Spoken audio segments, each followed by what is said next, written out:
اس کا گزارا نہیں ہوگا.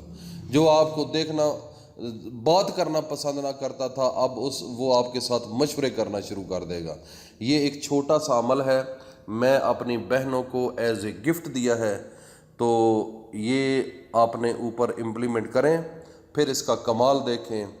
اللہ پاک ہم سب کا حامی و ناصر ہو. السلام علیکم ورحمۃ اللہ وبرکاتہ.